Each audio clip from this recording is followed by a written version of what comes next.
The bond settled not like a whisper, but like the fall of a headsman's axe.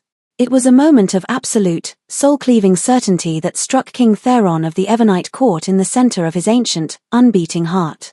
For 1,000 years, he had been a monolith, a creature of obsidian will and unyielding control. Now, in the hollow silence of his own throne room, that control fractured. The source of the cataclysm was a girl. A human girl, brought before him as part of the annual tithe, her wrists bound in silken cords, her head bowed not in fear, but in a kind of patient observation. He had felt the first tremor as she crossed the threshold, a faint hum against the marble of his existence. He dismissed it. But as she was forced to her knees before the dais, her face lifted into the cold, silver light of the enchanted sconces, the hum became a roar. The fates, those cruel and capricious weavers, had finally presented him with his mate. His one, true counterpart in all of creation. The other half of his soul, forged to complete him. And she was broken. The realization was a shard of ice in his gut. He saw it in the way her eyes, the color of a storm-tossed sea, moved with a frantic intelligence that her lips did not. He saw it in the way the guards spoke about her, not to her.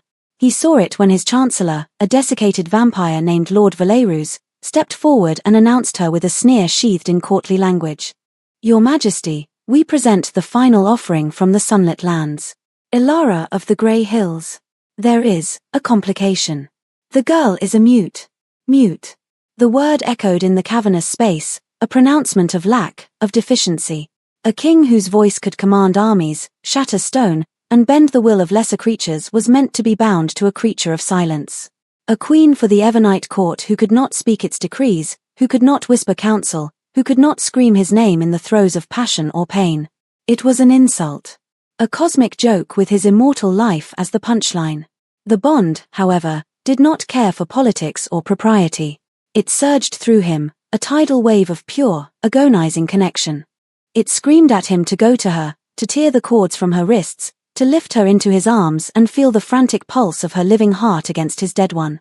It showed him visions of a future, her hands in his, her laughter echoing in the halls, a sound he now knew he would never hear, her warmth a constant sun in his perpetual twilight. The longing was so profound it was a physical agony, a hollowing out of his chest that left him breathless. He watched her. She did not flinch under his scrutiny. Her gaze was steady, her expression unreadable. Her hands, small and pale, were restless at her sides. They moved in a subtle, intricate dance, fingers weaving patterns in the air that seemed to speak a language all their own. A flicker of a thumb, a curl of a finger, it was a silent torrent of expression that he could not comprehend. It was noise he could not hear, and it infuriated him. She is defective, Theron heard himself say, his voice a low thunder that made the very stones vibrate. The words tasted like ash. Each syllable was a betrayal of the screaming instinct inside him, a concession to the 1,000 years of pride and expectation that defined his reign. Valerus smiled, a thin, bloodless stretching of his lips. Precisely, my king. Unfit. An unfortunate error on the part of destiny. Theron's gaze snapped to Ilara. He willed her to weep, to show fear, to crumble under the weight of his pronouncement. He needed her to be weak to justify the violence he was about to do to his own soul. But she did not. Her chin lifted a fraction of an inch. Her hands stilled. Her sea-grey eyes met his, and in their depths, he saw not despair, but a profound and shattering disappointment. It was not the disappointment of a subject before her king, but of an equal who had expected better. That look sealed her fate, and his. It was a challenge to his authority, to the very foundation of his world. A world where power was spoken, where command was heard, where strength was measured in volume. Her silence was not an absence, it was a fortress, and he was standing on the outside. The bond is a lie, he declared, rising from his throne. The court held its collective, silent breath. The air grew thick, cold. The fates are fallible. I will not be shackled to a floor. I reject this union. He felt the bond tear. It was not a clean break, but a ragged, brutal ripping of spiritual flesh. A scream echoed in the space between their minds, a sound of pure agony that was his and hers and something more ancient than both of them. His knees nearly buckled. He gripped the arm of his throne, knuckles turning white, the stone groaning under the pressure. Across the room, Ilara gasped, a small, sharp intake of air that was the only sound she had made. Her hands flew to her chest, her face paling to the color of bone. For the first time, he saw a crack in her composure. He saw the pain. And a cruel, desperate part of him rejoiced in it. "Take her away," he commanded, his voice hoarse. "To the archives. Let her be forgotten among the dust and the forgotten words she cannot even speak." The guards moved, their armor clattering in the ringing silence. They pulled her to her feet. As they led her from the throne room, she looked back at him one last time. Her hands lifted, and with deliberate, graceful movements, she formed a sign. A closed fist over her heart, then opened, palm flat, pushing the gesture away from her body. It was an act of offering and release, of severance. A clear, silent statement he could not translate but understood in his marrow. It was not a plea. It was a judgment. Then she was gone. The great doors boomed shut, and Theron was left alone on his throne, with the cheers of his sycophantic court ringing in his ears and the gaping, bleeding wound in his soul where half of his existence used to be. The silence she left behind was louder, more profound, and more terrifying than any scream. He had chosen power over connection, pride over destiny. He had made his pronouncement, and now, in the echoing stillness of his victory, the long, slow process of his own damnation could begin. The days that followed the rejection were a study in hollow pageantry. Theron sat on his throne, presided over his court, and felt nothing but the phantom ache of the sundered bond. It was a constant, low-grade torment, like a string on a lute pulled so taut it hummed with the threat of snapping. He found himself seeking noise, filling his halls with musicians and petitioners, anything to drown out the profound silence that had taken root in his mind. But it was no use. The silence had a texture, a weight. It was shaped like a human girl with storm-grey eyes. He had sent her to the Royal Archives, a place that was less a library and more a tomb for paper. It was a sprawling, neglected labyrinth beneath the castle, where forgotten treaties, failed prophecies, and the histories of fallen houses went to crumble into dust. It was a place of ultimate irrelevance, presided over by a single, ancient vampire named Kale, who had long ago lost the favor of the court and was himself a forgotten relic. It was a sentence of slow erasure, a merciful cruelty designed to make her disappear without the messiness of an execution. Theron had told himself it was a kindness. He now understood it was an act of profound cowardice. He expected reports of her decline. He envisioned her weeping in the dusty dark, her spirit eroding with the decaying parchment, her silent world collapsing into madness. He waited for Kale to send word that the human girl had wasted away from grief, that the broken bond had consumed her. That would be the proof he needed. Proof that she was too weak, too fragile. Proof that his decision had been a king's decision, hard, necessary, correct. The first report came after a week. It was delivered by a nervous young page who stammered that the archivist sent his respects and an update on his new assistant. "She is well, Your Majesty," the boy squeaked. Theron narrowed his eyes. "Well, define well." "She eats what is brought to her. She sleeps." The archivist reports she has begun to organize the West Wing scrolls, which have not been touched in 3 centuries. Organizing. The word was so mundane, so contrary to the tragic, romantic decay he had imagined. It was a splinter under his nail. He dismissed the page with a wave of his hand, the phantom pain in his chest flaring with irritation. It was a fluke. A temporary surge of defiance before the inevitable despair set in. 3 weeks later, another report arrived, this time a written message from Kale himself, delivered with the evening meal. The script was a dry, spidery crawl, the words precise and academic. "The girl, Ilara, has demonstrated a remarkable aptitude for cataloging. She has devised a new system of cross-referencing based on symbolic association, rather than phonetics. It is, I must confess, vastly more efficient. Her presence has brought a measure of order to the chaos I have long presided over. Her silence is not one of emptiness, but of focus. She is, surprisingly content." Content. The word was a slap.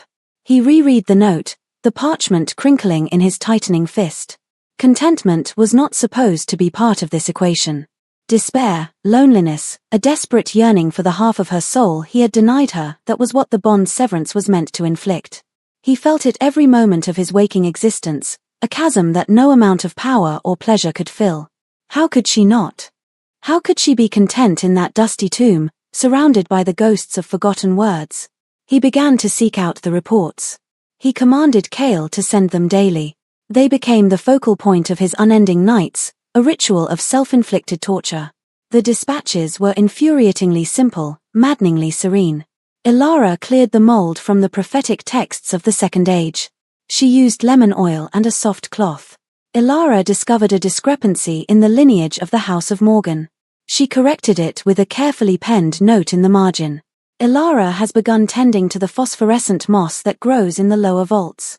She seems to find its silent light pleasing. He was the king of the Evernite, a creature of immense power and influence, and he spent his nights reading about moss and filing systems. It was absurd. It was maddening. He started to see her everywhere. In the quiet diligence of a servant polishing silver. In the focused frown of a strategist poring over a map. He saw her in every act of quiet competence, and it gnawed at him. He had dismissed her as a flaw, an absence, a lack. But her life, as described in Kale's dry reports, was one of purpose and creation. She was not merely surviving his rejection, she was building a world without him, a world of silent order and gentle light, a world in which he had no place. The visions started a month after she was gone. At first, they were fleeting. A glimpse of her hands, pale and slim, turning the brittle page of a book in the reflection of his wine glass. The scent of old paper and lemon oil on the cold night air in his chambers. Then they grew stronger. He would be in the middle of a council meeting, the drone of Valerus's voice fading into a meaningless buzz, and suddenly he would be in the archives. He could feel the cool, still air, see the motes of dust dancing in the single shaft of moonlight from a high grate. He would see her, back to him, her dark hair braided down her back, her shoulders set with a focus that was absolute. He would see her hands move, a flash of white in the gloom, signing to Kale, who would nod slowly, a rare, gentle smile on his desiccated face. They had a language. A secret, silent language he was not privy to. The old vampire, the forgotten one, was being granted the access that he, the king, had thrown away. The jealousy was a hot, living thing inside his chest, a dragon coiling in the empty space where the bond used to be. He had the power to command her presence, to drag her back to the throne room and force her to kneel. But he knew, with a certainty that chilled him to the marrow, that he could command her body, but he could not command her spirit. He could not make her look at him with anything but that profound, quiet disappointment. He had cast her into the darkness, expecting her to be extinguished. Instead, she had learned to coax light from the moss on the stones. She was thriving. And Theron, in his opulent, gilded cage, surrounded by the sounds of his own power, was beginning to lose his mind. The archives became Ilara's sanctuary. The silence that Theron had intended as a punishment was, to her, a balm. The world outside had always been a cacophony of sounds she could perceive as vibrations but could not shape with her own throat, a constant barrage of expectations she could never meet. People's faces were a landscape of impatience, their moving lips a reminder of her otherness. They saw her silence and assumed it was an absence of thought, a void. They spoke louder, slower, as if she were a simpleton. They never looked at her hands.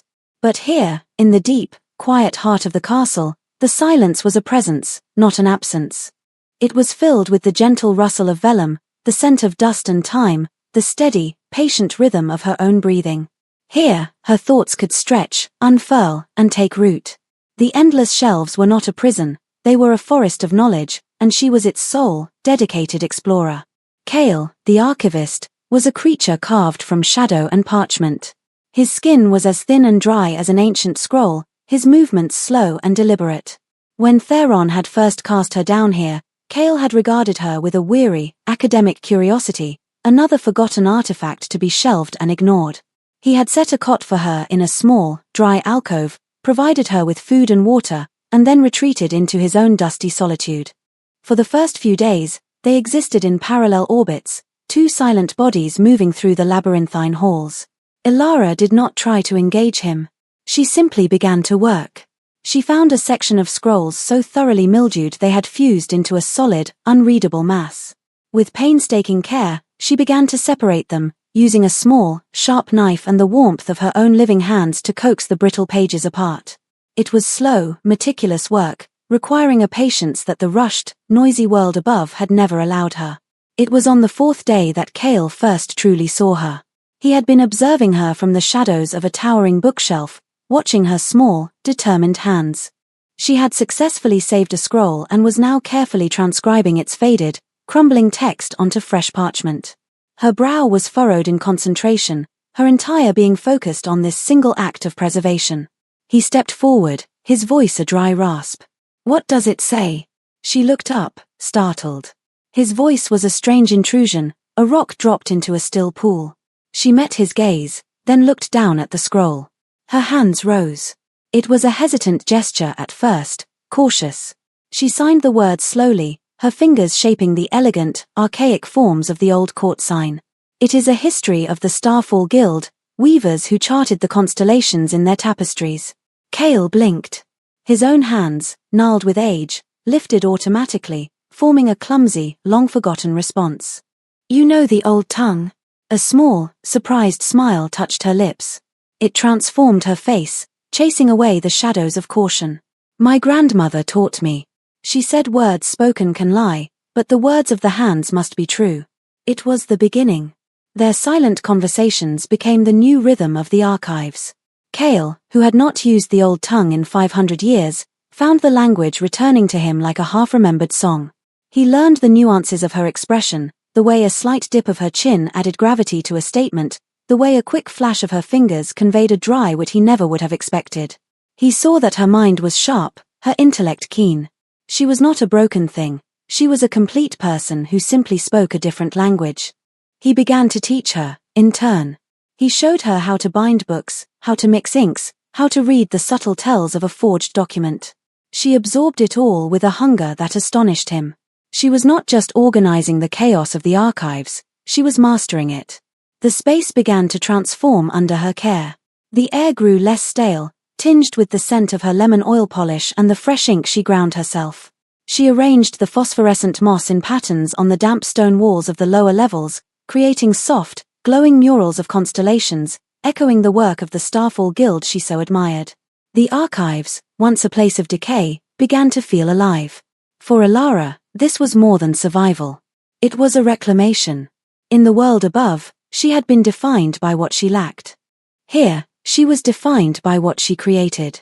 Her worth was measured in the straightness of a shelf of books, the clarity of a transcribed passage, the quiet, shared understanding with the old vampire who had become her friend. The ache of the broken bond was a constant companion, a hollow space beneath her ribs. Some nights, it was a sharp, stabbing pain that made her gasp in the darkness. She would feel a phantom echo of Theron's rage, his frustration, his gnawing loneliness.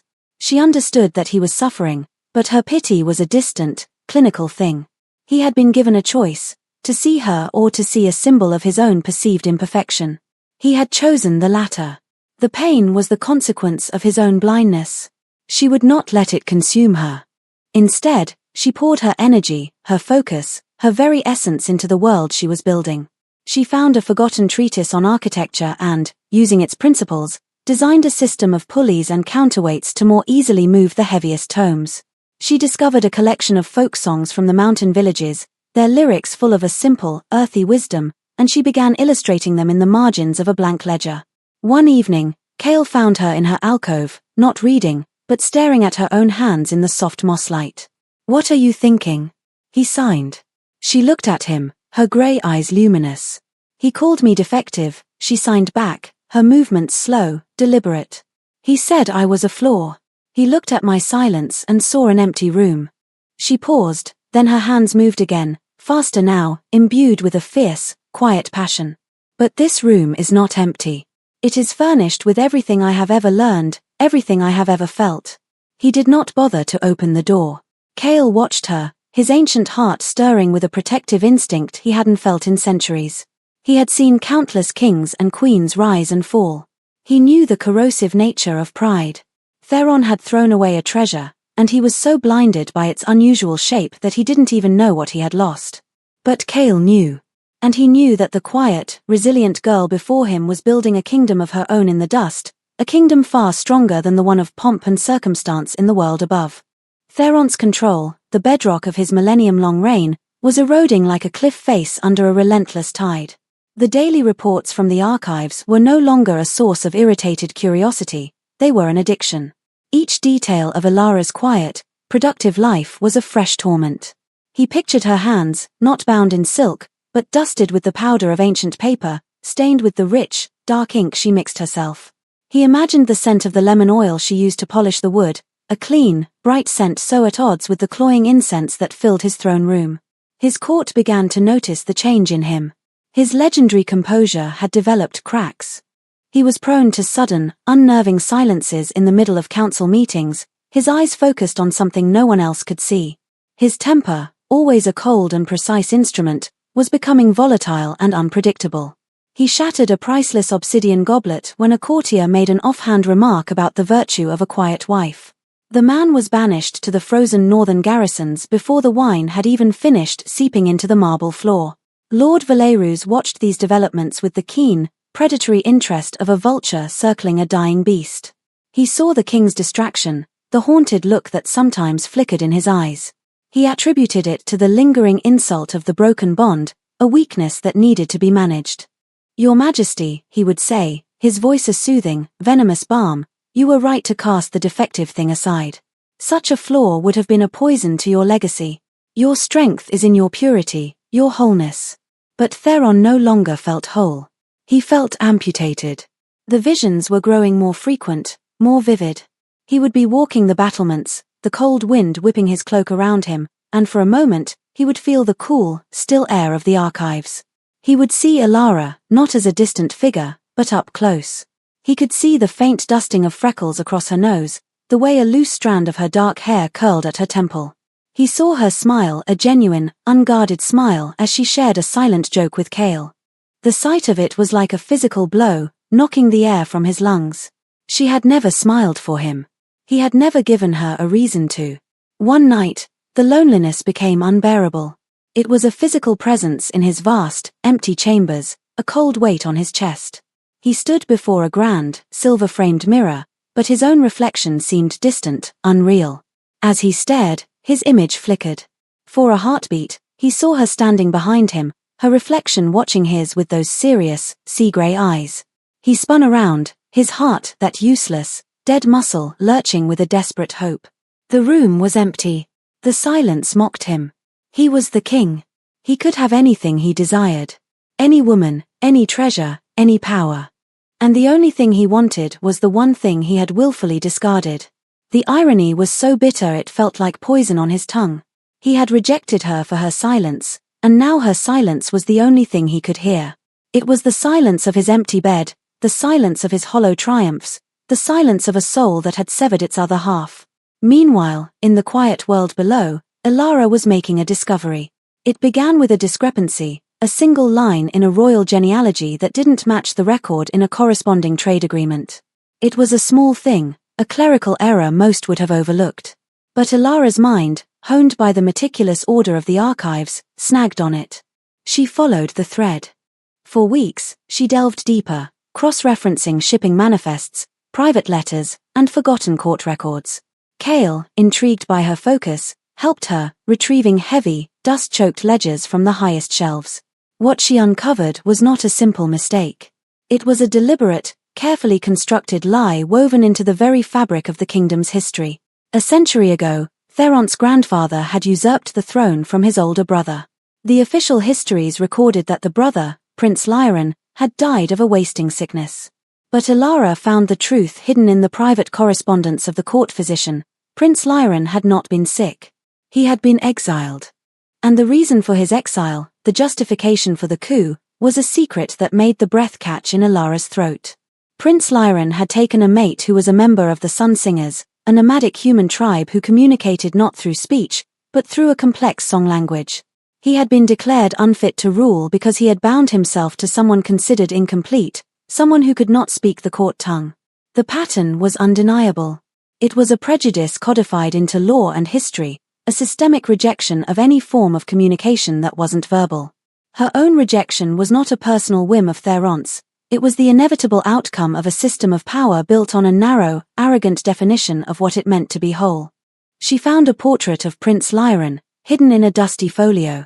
He had the same dark hair as Theron, the same strong jawline, but his eyes were different. They were kind. Beside his portrait was a smaller, more delicate sketch of his mate, a woman with long, flowing hair and a serene expression. Her name was Lyra. Beneath the sketch, the artist had written a single, damning note. Her silence was mistaken for emptiness, but in truth, it was a vessel for a music our court was too deaf to hear. Ilara traced the words with her fingertip. In that moment, her pain, her sense of personal injury, coalesced into something larger, colder, and far more powerful, a profound and unyielding sense of justice. She was not just a rejected mate. She was the latest victim in a long line of silenced voices. She looked up at Kale, her hands moving with a new, sharp certainty. He did not just reject me, she signed. He rejected a part of his own history. And I am going to make him read it. The king's descent into obsession was swift and total. He could no longer bear the second-hand reports. He needed to see her for himself. He needed to witness her misery, to confirm the narrative he had constructed in his own mind, that she was broken, lost, and desperate without him. Only then, perhaps, could the phantom ache in his soul be soothed. He announced a formal inspection of the royal archives, a decree that sent a ripple of confusion through the court. The archives had not been graced by a royal visit in over 400 years. Valerus was immediately suspicious. Your Majesty, there is nothing there but dust and decay. It is beneath your station. Allow me to go in your stead. No, Theron snapped, his voice sharp enough to cut glass. I will go myself. I wish to assess the state of our kingdom's historical records. It is a king's duty. The lie felt thin and brittle, even to him. His duty had nothing to do with it. This was a pilgrimage to the site of his own self-inflicted wound. He descended the long, winding stone staircase into the depths of the castle, the air growing cooler, thicker with the scent of old paper and damp earth. The flickering torchlight of his guards cast long, dancing shadows on the walls, making the shelves of books look like the teeth of some great, sleeping beast. He remembered this place from his youth, a dark, forgotten corner of the castle, a place of endings. But the archives he entered were not the ones he remembered. The oppressive gloom had been lessened. Soft, ethereal light emanated from intricate patterns of phosphorescent moss along the walls, casting a gentle, blue-green glow over the main chamber. The air, while still ancient, was clean, free of the choking dust he'd expected. There was a sense of order, of purpose. It was not a tomb. It was a sanctuary. And then he saw her. She was standing at a large wooden lectern in the center of the chamber, bathed in the soft mosslight. She was not in rags, nor was she weeping. She wore a simple, clean tunic, her dark hair neatly braided. Her back was to him, her posture straight and focused as she carefully inked a line of text onto a fresh sheet of parchment. Kale stood beside her, his gnarled hand pointing to a passage in the open book before them. As Theron watched, hidden in the shadows of the entrance, Ilara finished her line of text, put down her quill, and turned to Kale. Her hands lifted, moving in a fluid, articulate dance. The mosslight caught on her fingers, making them seem to glow. It was a conversation, vibrant and alive, happening in a silence so profound it seemed to press in on Theron from all sides. Kale responded with a slow, deliberate sign, and Ilara's lips curved into that small, private smile Theron had only ever seen in his tormented visions. It was a smile of shared understanding, of easy camaraderie. The sight of it ignited the dragon of jealousy in his chest. That smile should have been his. That understanding should have been his. He had been so certain of her desolation, but what he found was a world complete without him. A world where she was not only surviving but thriving. A world where she was seen, understood, and valued. He stepped out of the shadows. The sound of his boots on the stone floor was a violent intrusion. Kale looked up, his eyes widening in alarm. He bowed low, a creak of ancient joints. Your Majesty, we were not expecting you. Ilara turned. The smile vanished from her face, replaced by a cool, unreadable calm. Her sea-grey eyes met his, and he felt the jolt of their connection, the raw, frayed edges of the broken bond scraping against each other. There was no fear in her gaze. No pleading. There was only that same, quiet disappointment he remembered from the throne room, now honed to a razor's edge. He strode forward, his royal authority his only shield against the profound vulnerability he felt. I have come to inspect the state of the archives, he announced, his voice booming in the enclosed space, sounding harsh and alien in the stillness. He looked at the work on her lectern, the perfectly transcribed page, the elegant, steady script.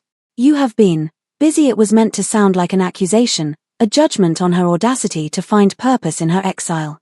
She did not flinch. She simply looked at him, waiting. The silence stretched, thick and heavy. He wanted to scream at her, to shake her, to demand that she feel the same gaping emptiness that was devouring him. "Have you nothing to say?" he finally snapped respectively, the words dripping with a cruel irony that tasted like acid. Her hands lifted. Slowly, deliberately, she made a single sign. A hand held flat, palm down, sweeping across her body as if to indicate the entire chamber. Then, her fingers came together, pointing toward him, followed by a gesture that was unmistakably a question. "Is this what you expected?" He did not know the language of her hands, but the meaning was as clear as a shout in the stillness. It was not a question of a subject to her king. It was a challenge. A demand for him to confront the chasm between his arrogant assumptions and the reality before him. He saw in that simple gesture the totality of his failure. He had expected a ruin, and he had found a garden. He had expected a broken bird, and he had found a queen in a kingdom of silence. He had no answer. The power of his voice, the weight of his crown, the might of his kingdom, all of it was meaningless in the face of that silent, devastating question. He was the one who was lacking. He was the one who could not understand. Without another word, he turned on his heel and strode from the archives, the sound of his own retreating footsteps echoing his defeat. He fled the quiet order she had created, returning to the noise and chaos of his court, but the silence followed him. It was no longer an absence. It was her presence, a constant, reproachful reminder of the world he was not welcome in, the language he could not speak, and the woman he had been too blind to see. The retreat from the archives was a rout. Theron didn't just walk away, he fled, pursued by the ghost of a silent question. Back in the familiar grandeur of his chambers, the marble felt cold and hostile, the silken tapestries seemed to mock him with their voiceless narratives. He had gone down into that dusty world expecting to confirm his own strength and her weakness, and had instead been handed a mirror that showed him nothing but his own colossal ignorance. Her contentment was not a passive state, it was an active creation. Her silence was not an emptiness, it was a language. He had judged the entirety of her being on the single metric his arrogance valued, the spoken word, and had found her wanting. The universe was now showing him, with excruciating patience, that he was the one who had failed the test. The realization settled in his chest, a cold, heavy stone. The jealousy and rage that had fueled him began to curdle into something else, something far more terrifying, shame. It was a foreign emotion to him, a bitter pill for a king who had never once in his 1,000-year life had cause to doubt his own judgment. He had dismissed her as a flaw. But what was a king who could not understand the language of half his own soul? What was a ruler who was deaf to an entire world of communication that existed just beyond the reach of his own ears? He was the one who was defective. He was the one who was incomplete. This thought, this single, revolutionary idea, broke through the fortress of his pride. It was the beginning of a profound and painful shift. He could continue on his current path, rattling around in his gilded cage, growing more bitter and isolated, a king haunted by a ghost of his own making. Or he could do the one thing he had never done before. He could learn. The decision was not a conscious one. It was a primal instinct, the desperate act of a drowning man reaching for a rope. That night, he did not summon his council or his courtesans. He went to his personal library, a place he hadn't visited in decades, and began to search. He tore through scrolls on diplomacy, on warfare, on ancient lineage, until finally, in a locked chest in the farthest corner, he found what he was looking for. A series of slim volumes bound in worn leather, treatises on the so-called lesser tongues of the continent. And there, tucked between a primer on the smoke signals of the mountain clans and the drum language of the marshfolk, was a book titled An Introduction to the Old Court Sign. He opened it. The pages were brittle, the ink faded. It was filled with delicate drawings of hands, fingers curled, palms open, wrists turned. It was the language she had spoken with Kale. The language she had used to ask her devastating question. He sat down, the book open before him, and began to read. It was like learning to breathe again. The grammar was complex, the syntax alien. Each sign was not just a word, but a concept, modified by the speed of the gesture, its placement in space, the expression on the signer's face. It was a language of breathtaking nuance and elegance. His first attempts were clumsy, insulting. His fingers, accustomed to gripping a sword hilt or a royal scepter, felt thick and stupid. He tried to form the sign for hello, a simple, open-palmed wave from the forehead, and felt like a fool. He practiced for hours, alone in his chambers, the silence broken only by the rustle of the page and his own frustrated sighs. He was a king, reduced to the status of a struggling schoolboy. And yet, for the first time in months, the gnawing ache of the bond lessened. It was still there, a hollow void, but now there was a flicker of something new in its place, a fragile, terrifying tendril of hope. He was building a bridge, one clumsy gesture at a time, across the chasm of his own making. While Theron was taking his first faltering steps into her world, Elara was expanding her own. Her discovery of Prince Lyran and his silenced mate had given her a new sense of purpose. She was no longer just an archivist, she was a historian, uncovering a truth that had been deliberately buried. Her quiet competence and gentle nature had not gone unnoticed by the castle's other forgotten souls. The servants who brought her meals, initially wary, had grown to respect her. They were used to the arrogance and casual cruelty of the vampires they served. Elara was different. She always met their eyes. She would offer a small, grateful nod. One day, a young kitchen maid named Anya lingered after leaving the food tray. Hesitantly, she mimed stirring a pot and pointed to the soup, raising her eyebrows in a question. Elara smiled and made the sign for delicious. Anya's face broke into a wide, relieved grin. Soon, others began to communicate with her in their own makeshift ways. A stable hand would bring her a strange, beautiful feather he'd found. A laundress would leave a small, sweet-smelling flower on her meal tray. They were small gestures of connection, a community of the overlooked forming around her. They saw her not as the king's silent shame, but as one of their own, someone who existed in the margins, whose worth was not recognized by those in power. They became her eyes and ears. They brought her whispers from the court above of the king's strange moods, his sudden rages, his growing isolation. They told her about the courtier banished for a careless word, about the unease that was beginning to fester in the halls of power. Cale watched this silent network grow with a quiet approval. He helped Elara, bringing her more records, more letters, more fragments of the story she was piecing together. He saw the fire in her, the resolve hardening in her gaze. She was not planning a rebellion of swords and banners, but something far more potent, a rebellion of truth. She was forging a weapon out of forgotten words and buried histories. One evening, she showed Cale the final piece of evidence she had uncovered, a secret addendum to the old law of royal succession. It stated that any heir who bound themselves to a mate deemed vocally incomplete would forfeit their claim to the throne. It was the legal mechanism used to disinherit Prince Lyran. It was the unwritten law that had condemned her. "This is what he fears," she signed to Cale, her hands sharp and precise. "Not me. Not my silence. He fears this. The loss of his crown. It is the foundation of his power," Cale signed back, his expression grim. "A foundation built on a lie," she replied, her gaze meeting his, her eyes like chips of flint. "And I am going to bring it down." She did not need a voice to start a revolution. She just needed the truth, and the courage to bring it into the light. Theron's obsession with the silent language, and by extension, with Elara, did not go unnoticed. His erratic behavior and self-imposed isolation were creating a power vacuum in the Evernite court, and nature, especially vampire nature, abhors a vacuum. Lord Valerus, ever the opportunist, saw the king's perceived weakness not as a sickness to be cured, but as an opportunity to be exploited. Valerus had been the most vocal proponent of Elara's rejection. He had framed it as an act of strength, a king purifying his line from a defective element. Now, he began to subtly reframe the narrative. The king's lingering distraction was no longer the aftershock of a wise decision, but a symptom of a deep-seated flaw. The human girl, the silent shame, had somehow infected the king's mind, a testament to her insidious, unnatural power. He moved through the court like a poison, whispering in the shadowed alcoves and gilded halls. "Have you seen the king?" he would murmur to a powerful duke. "His eyes are elsewhere. He neglects his duties.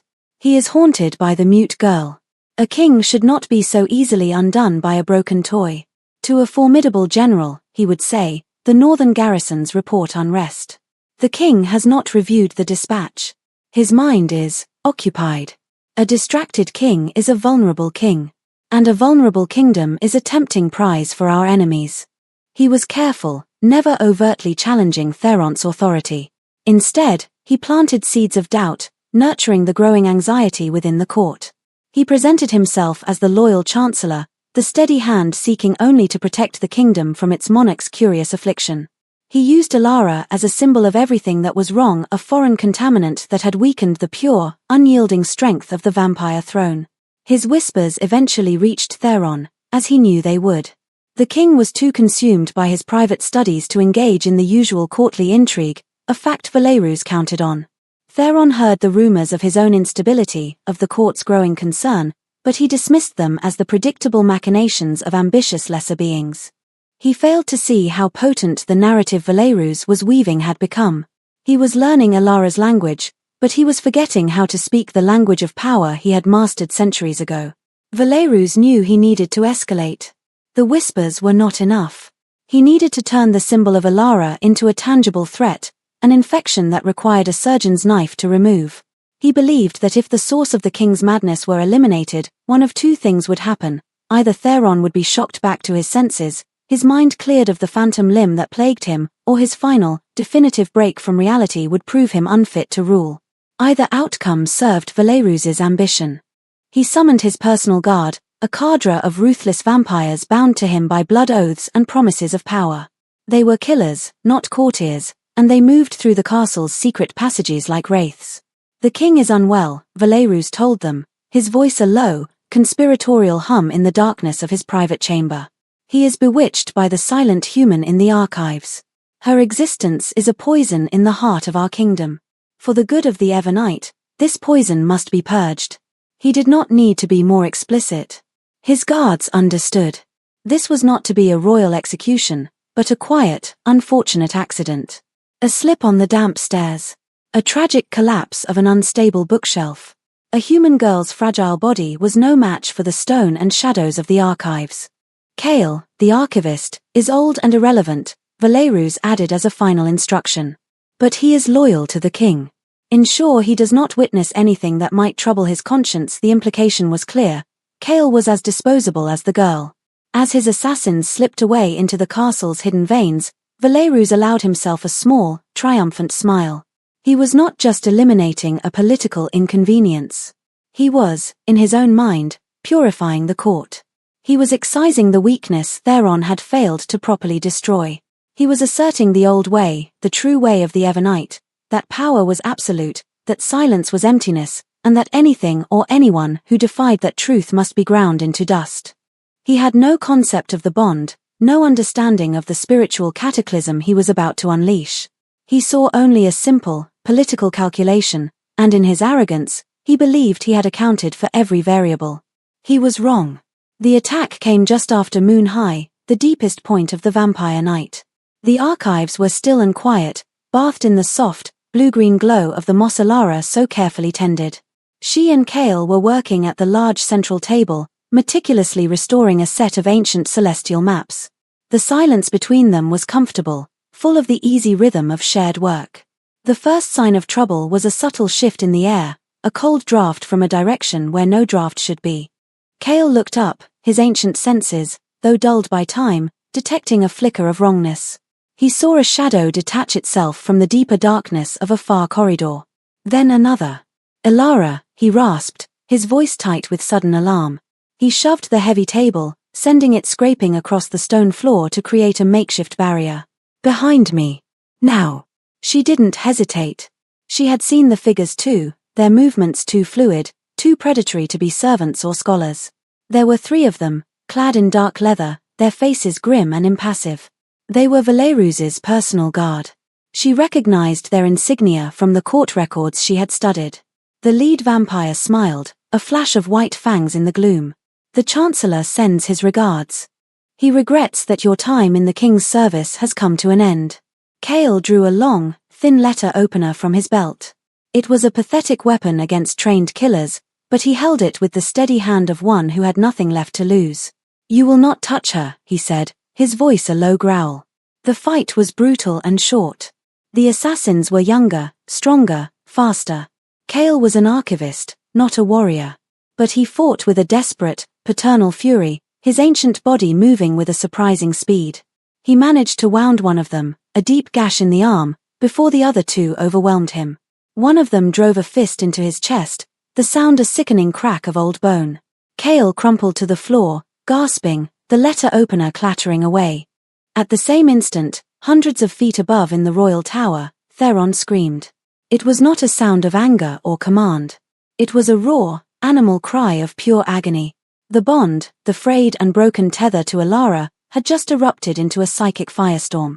He felt a wave of terror so profound it dropped him to his knees, not his terror, but hers, flooding his senses, drowning him.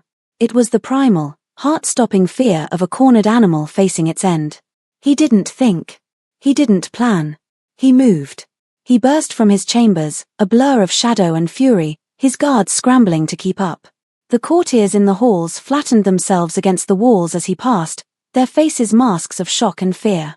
They had never seen their king like this, his control shattered, his eyes burning with a terrifying, crimson light. He was following the screaming thread of the bond, a beacon of her pain pulling him down, down, down into the castle's depths. Back in the archives, the lead assassin advanced on Alara. She was backed against a towering shelf of scrolls, her escape cut off. Cale was groaning on the floor, trying to rise. Her heart hammered against her ribs, a frantic drum against the sudden, overwhelming silence. She was going to die here, in the quiet place she had made her own. But as the vampire reached for her, something shifted in her eyes. The terror was still there, a cold knot in her stomach, but it was joined by a surge of pure, defiant rage. She would not die a victim. She would not be erased. She grabbed a heavy, leather-bound book from the shelf beside her and swung it with all her might, catching the vampire square in the face. The impact was solid, satisfying. He staggered back, snarling, a dark bruise already forming on his pale cheek. It was a futile gesture, and she knew it. But it bought her a second. A second was all Theron needed. He exploded into the chamber like a force of nature. He was no longer a king, he was a wraith, a storm of vengeance. The assassins spun around, their eyes wide with shock at his sudden appearance. They had no time to react. Theron was on them, a whirlwind of motion. The fight was not a duel, it was a slaughter. He moved in slow-motion detail, each action precise, lethal. He broke the arm of the first with a sound like snapping wood. He drove his fist through the chest of the second, his expression a mask of cold fury. The third, the one she had hit, tried to flee. Theron was on him in an instant, lifting him off the ground by his throat. "Who sent you?" Theron's voice was preternaturally calm, a dead, flat sound more terrifying than any shout. The vampire choked, clawing at Theron's unyielding grip. "Valerus. Lord Valerus." Theron's eyes glowed. He squeezed, and there was a final, sharp crack. He dropped the body to the floor and the chamber fell silent, save for Cale's ragged breathing and the frantic beat of Alara's heart. Theron turned to her. His rage fell away, replaced by a raw, desperate panic.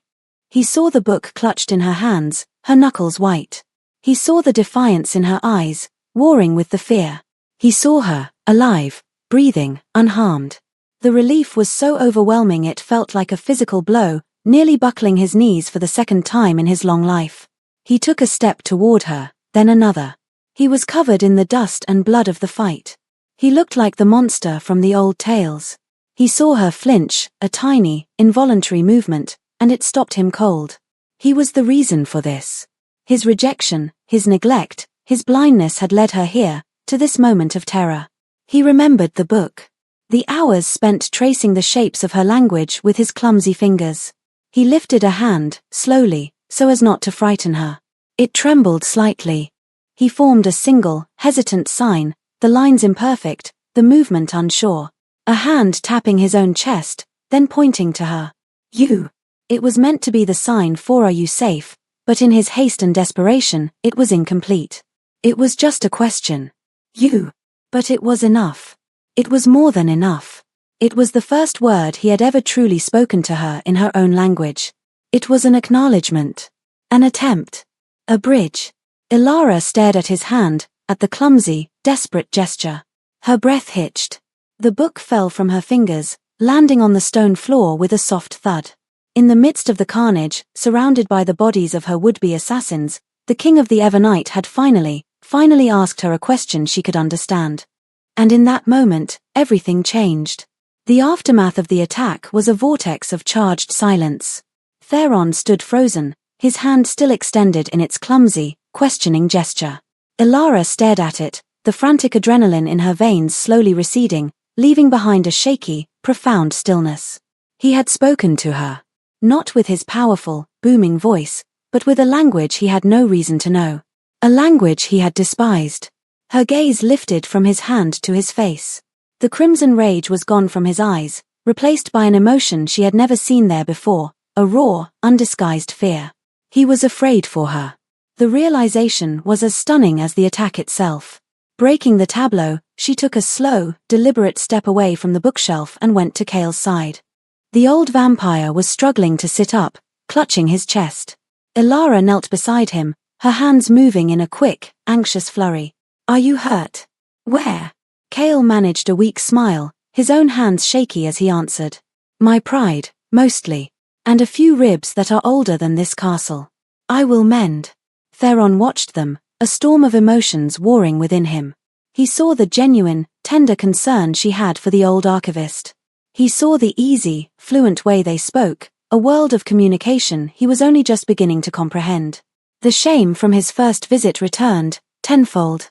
He had not only failed to see her, he had failed to protect her. His political blindness had almost gotten her killed. "Guards," he called, his voice hoarse. He did not turn his head. His eyes remained fixed on Ilara. Two of his royal guards, who had arrived moments after the fight was over, stepped into the chamber, their faces pale at the sight of the carnage. "Take Lord Valerus to the deepest cell. He is to see no one. Speak to no one." He paused. "And send for the royal physician. See to the archivist." The guards, accustomed to his cold commands, were startled by the raw edge in his voice.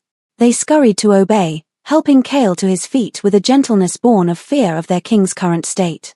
Cale looked at Ilara, a question in his eyes. She gave a small, almost imperceptible nod, telling him it was all right, that she would be safe.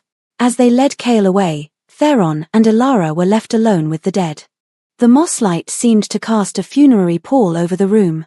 The silence was no longer comfortable or challenging, it was heavy with unspoken things, with a history of pain and misunderstanding that lay between them like a vast, uncharted territory. "You cannot stay here," Theron said, the words feeling clumsy and inadequate. "It is not safe." He expected her to argue, to show defiance. Instead, she simply looked at him, her expression unreadable, and waited. It was clear the next move was his. The power dynamic had irrevocably shifted. He was no longer the king decreeing the fate of a subject. He was a man facing the consequences of his actions, asking for something he had no right to expect. "Come with me," he said. It was not a command. It was a plea. He turned and began to walk toward the exit, not looking back to see if she would follow. It had to be her choice. Every instinct screamed at him to go to her, to sweep her into his arms and carry her to safety, to physically shield her from the world that had tried to harm her. But he knew that would be a violation, another act of possession from a man who had already taken too much. He had to give her the space to make her own decision. He walked through the darkened corridors, the sound of his own footsteps echoing his solitude. The ache of the bond was a sharp, throbbing pain, a desperate yearning for her proximity. For 100 agonizing paces, he heard no other sound. He had failed. She would not follow. She would choose her kingdom of silence over the man who had banished her to it. Then he heard it. A soft, light footfall on the stone behind him. Hesitant at first, then growing steadier, more certain. She was following him. The relief was so profound it almost brought him to his knees for a third time. He did not look back. He just kept walking, leading her out of the darkness of the archives and up the long, winding stairs toward the heart of the kingdom. He led her not to a guest chamber, or a gilded cell, but to his own private rooms. The royal suite was a vast, opulent space, filled with dark, polished wood, rich velvet hangings, and artifacts of his long reign. It was the center of his power, and it had never felt more like a prison. He dismissed the guards at the door, sealing the two of them inside. The contrast between them was stark. He, the ancient, powerful king, covered in the evidence of his violence. She, the small, silent human, her simple tunic standing out against the lavish backdrop, her presence a quiet challenge to everything the room represented. He finally turned to face her. He had brought her here for her safety, but now, alone with her, he felt a terror that had nothing to do with assassins. This was the true reckoning. He started, his voice failing him. Words, his greatest weapon, were useless now. He took a deep breath and did the hardest thing he had ever done. He laid down his weapon. He raised his hands, slowly, palms open to show he meant no harm. He looked into her storm-grey eyes, and he began to sign. His movements were still clumsy, halting. He had to pause, to think, to remember the shapes from the book. I was wrong. 4 simple signs that cost him more than 1,000 years of pride. He saw a flicker of something in her eyes, surprise, caution. He pressed on, forcing his stiff fingers to obey, to speak the truth he had denied for so long. I saw flaw, weakness. He tapped his own temple. Blind. He pushed the sign away from his own face, a gesture of renunciation. You are not a flaw. Your world, he made a gesture to encompass her, her silence, her language, is not empty. I was the one who was empty. He lowered his hands, his shoulders slumping. He had laid himself bare. He had admitted his failure, his blindness, his profound, world-altering mistake. He stood before her, stripped of his crown, his authority, his pride. He was just Theron, the man who had broken the most precious thing he had ever been given, and he was asking, with the only language that mattered, for a chance to learn how to fix it. Ilara watched him. She watched the struggle in his hands, the concentration on his face, the raw, unshielded vulnerability in his eyes. Every clumsy gesture was a confession. Every hesitant sign was an apology. This was not the arrogant, cold-hearted king who had rejected her in front of his entire court. This was a man utterly, terrifyingly lost, trying to find his way back. She did not offer forgiveness. It was not hers to give so easily. The wound was too deep, the scar too fresh. But she saw the effort. She saw the change. He wasn't just trying to possess her, he was trying to understand her. And in the world she had always known, that was the rarest and most precious gift of all. Her own hands lifted. Her movements, in contrast to his, were fluid and sure.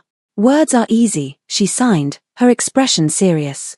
Even words spoken with the hands. He flinched, but nodded, accepting the truth of it.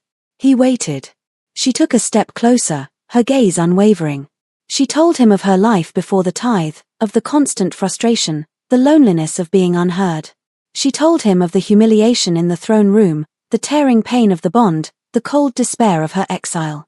She did not raise her voice, she had none to raise, but the force of her story, told in the stark, beautiful poetry of her signs, filled the room, silencing the ghosts of his own power.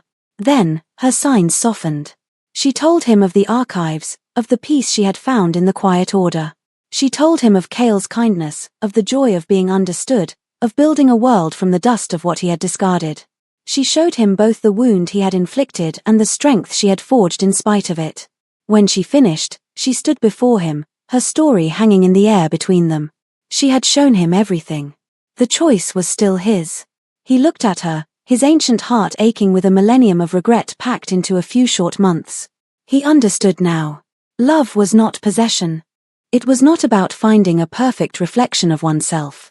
It was about the slow, difficult, terrifying work of learning another person's language, of opening the door to their world and stepping inside, leaving your own crown at the threshold.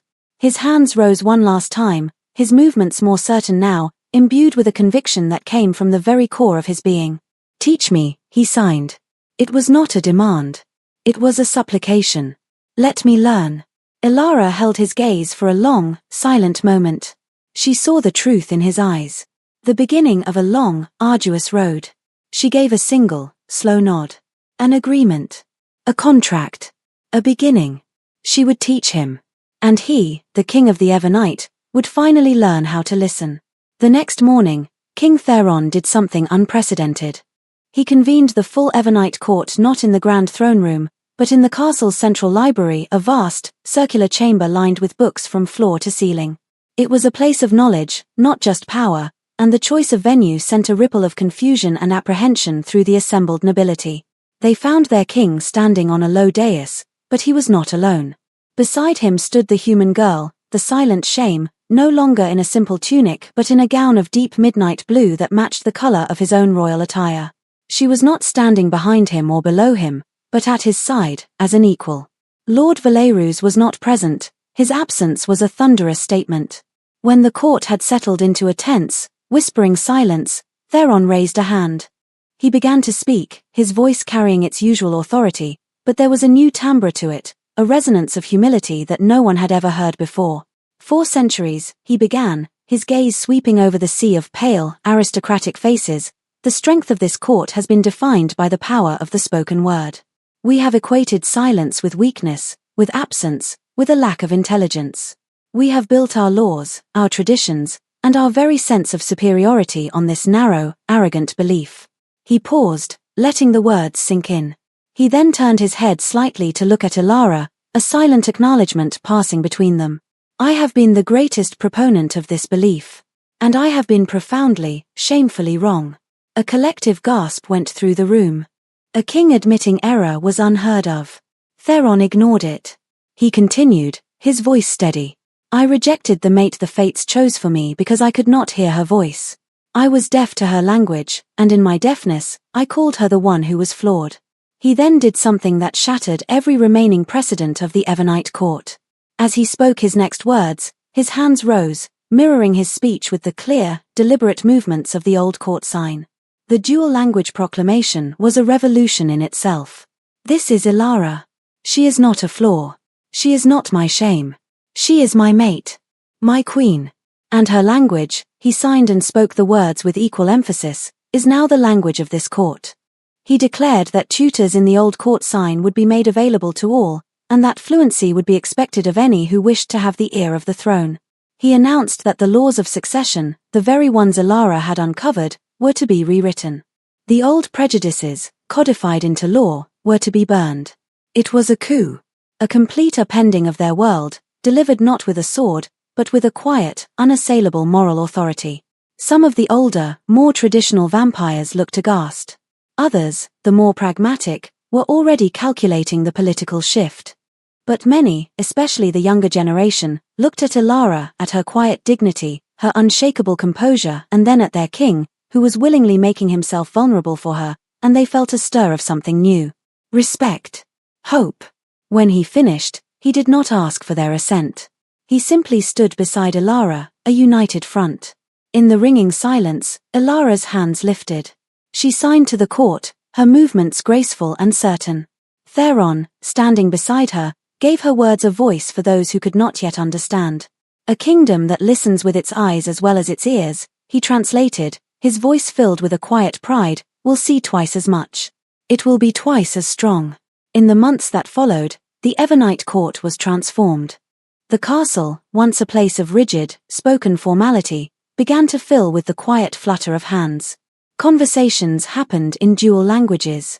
Arguments were won not by the loudest voice, but by the clearest point, whether spoken or signed. Cale, his ribs mended, was brought out of his dusty exile and appointed royal historian, tasked with restoring the truths that had been erased from their records. The story of Prince Lyran and his sun-singer mate became a cautionary tale taught to every vampire child.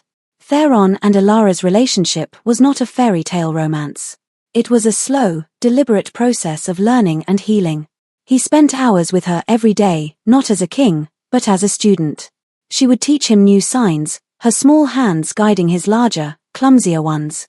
He would read ancient poetry to her, his voice a low rumble in the quiet of their chambers, and she would show him how the verses could be translated into the flowing dance of her language. He learned about her wit, her sharp intelligence, her surprising stubbornness. He learned that her silence was not a void, but a space for observation, a place where she saw the small, telling details that everyone else missed. She, in turn, learned about the immense burden of his crown, the loneliness of his long life, and the deep well of regret he carried for his blindness. The bond between them began to mend. The raw, jagged edges softened, knitting together not into the fiery, demanding thing it had once been, but into a quiet, steady hum of connection, a constant, comforting presence at the core of their beings. One evening, nearly a year after the attack in the archives, they were walking in the castle's moon-dusted gardens. The air was cool and smelled of night-blooming jasmine. They walked without speaking, a comfortable silence between them that was more intimate than any conversation. He stopped by a marble bench and took her hand. He didn't speak. He didn't have to. He brought her hand to his lips and kissed her knuckles. Then, using his own fingers, he began to sign against her palm, a private, tactile conversation just for them. I am still learning, he signed into her skin. Every day. To see. To listen. She smiled, a true, radiant smile that reached her eyes and made them shine like stars. She turned her hand over and, with her own finger, traced a single, elegant sign onto his palm in reply. Good, she wrote. We have forever. He intertwined his fingers with hers, holding on as if she were his anchor in the vast, dark sea of eternity. And he knew, with a certainty that settled deep in his soul, that she was. He had lost his mind watching her thrive without him, only to find the truest part of himself in learning to thrive with her. The king had been saved not by his power, but by his surrender to a quiet, resilient woman who had taught him that the most profound truths are often the ones that are never spoken aloud.